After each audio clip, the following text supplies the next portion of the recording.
ಆ ದೇವಸ್ಥಾನ ಹಿಂದ್ಗಡೆ ಈ ಕಡೆ ಬಂತಪ್ಪ ಅಂದರೆ ಆ ಕಡೆ ಹೊಸಹಂಪಿಗೆ ಹೋಗುತ್ತೆ. ಹಿಂಗೆ ನಡ್ಕೊತ ಹೋಯ್ತಪ್ಪ ಅಂದರೆ 1 ಕಿಲೋಮೀಟ್ರ್ ಅಷ್ಟೇ, ಅಲ್ಲಿ ಹೋಗ್ಬೋದು, ಹಂಗಿಂದ ಹೋಗ್ಬೋದು. ಸೊ ಇದು ಹಳೆ ಅಲ್ಲಿಂದ ಹಿಂಗೆ ಹೋಯ್ತಪ್ಪ ಅಂದರೆ 1 ಕಿಲೋಮೀಟ್ರ್ ನಡ್ಕೊತ ಹೋದರೆ ಇಲ್ಲಿ ಹೊಸಹಂಪಿ ಬರುತ್ತೆ. ಸೊ ಇವಾಗ ನಾನು ಸ್ಟ್ರೈಟಾಗಿ ಹೋಗ್ತಾಯಿದ್ದೀನಿ, ಅಂದರೆ ಈ ಒಳ ಕಡೆ ಹೋಗ್ತಾಯಿದ್ದೀನಿ ನಾನು. ಇಲ್ಲಿ ಪುರಂದರ ಮಂಟಪ ಇದೆ. ಆ ಪುರಂದರ ಮಂಟಪದ ಪಕ್ಕದಲ್ಲಿ ಒಂದು ಅಜ್ಜ ಅಜ್ಜಿ, ಒಂದು ಮುದುಕಿ ಒಂದು ಹೋಟೆಲ್ ಇಟ್ಕೊಂಡಿದ್ದಾರೆ.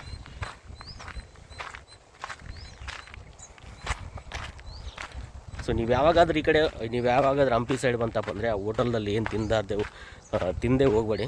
ಚೆನ್ನಾಗಿರುತ್ತೆ, ಸ್ನ್ಯಾಕ್ಸ್ ಇರುತ್ತೆ, ಏನು ಊಟ ಇರೋಂಗಿಲ್ಲ, ಸ್ನ್ಯಾಕ್ಸ್ ಇರ್ತವೆ, ಸ್ವಲ್ಪ ತಿಂದೋಗಿ. ಇಲ್ಲಿ ಕಾಣಿಸುತ್ತಲ್ಲ ಪುರಂದರ ಮಂಟಪ, ಅದು ಕಂಪ್ಲೀಟಾಗಿ ಮುಳುಗೋಗ್ಬಿಡುತ್ತೆ. ಈ ದಾರಿ ಇರುತ್ತೆ, ಇಲ್ಲಿ ಈ ದಾರಿಯಿಂದ ಹೋಗ್ಬೇಕಾದ ಆ್ಯಕ್ಚುಲಿ ಪುರಂದರದಾಸರ ಮಂಟಪ, ಅದು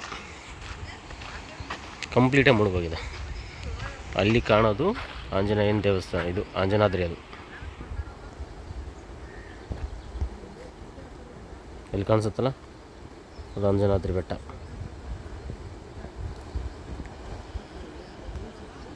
ಇದು ಪುರಂದರ ಮಂಟಪ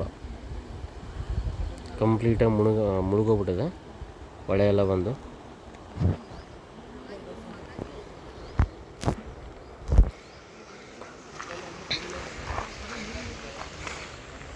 ನಾನು ಹೇಳಿದ್ನಲ್ಲ ಇದೇ ಅಜ್ಜಿ.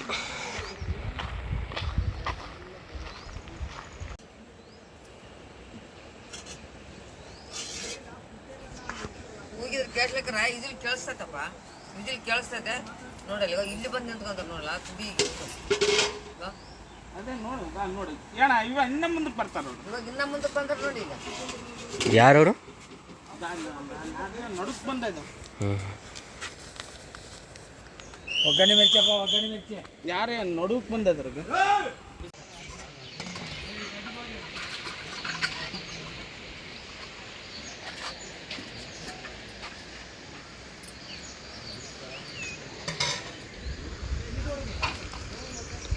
ಮಜ್ಜಿಗೆ ಕೊಡು. ಬಿಸಿ ಒಗ್ಗರಣೆ ಮಿರ್ಚಿ ಮಾಡಿದ್ದಾರೆ. ಸೊ ತಿಂದ್ಬಿಟ್ಟು ಆಟ ಆಡೋಕೆ ಹೋಗಿ ತಮ್ಮ ಚಟಕೆಯಲ್ಲೆಲ್ಲ ಹೋಗಿ ಜೀವ ಜೊತೆ ಆಟ ಆಡ್ತಾರೆ. ಪಾಪ ಪೊಲೀಸರವ್ರಿಗೆ ಎಲ್ಲರಿಗೂ ಕಷ್ಟ ಇವೆಲ್ಲ. ಏನಾಯ್ತಪ್ಪ ಅಂತಂದ್ರೆ ಇವ್ರನ್ನ ಕೇಳ್ತಾರೆ.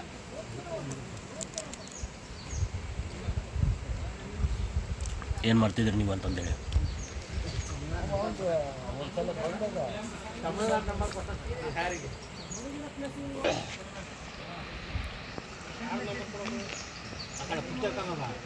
ಸೆಂಟ್ರಲ್ಲಿ ಅಲ್ಲಿಂದ ಬಂದು ಸೆಂಟ್ರಲ್ಲಿ ವರ್ಗಕ್ಕೆ ಈಜಾಡ್ತಾ ಇದ್ದಾರೆ ಅವರಲ್ಲಿ.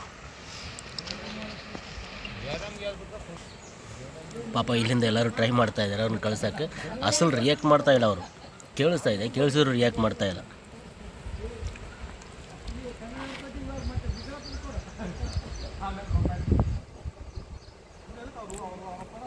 ಸಿಕ್ಕರು ಸತ್ರವರು.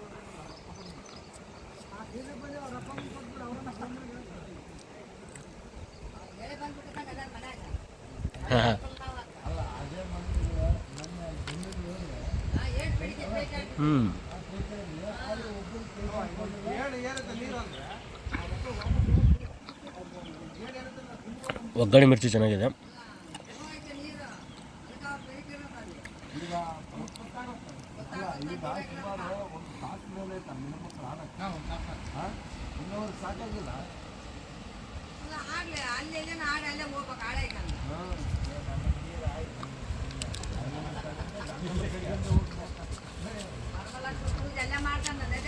ಚೆನ್ನಾಗಿದೆ.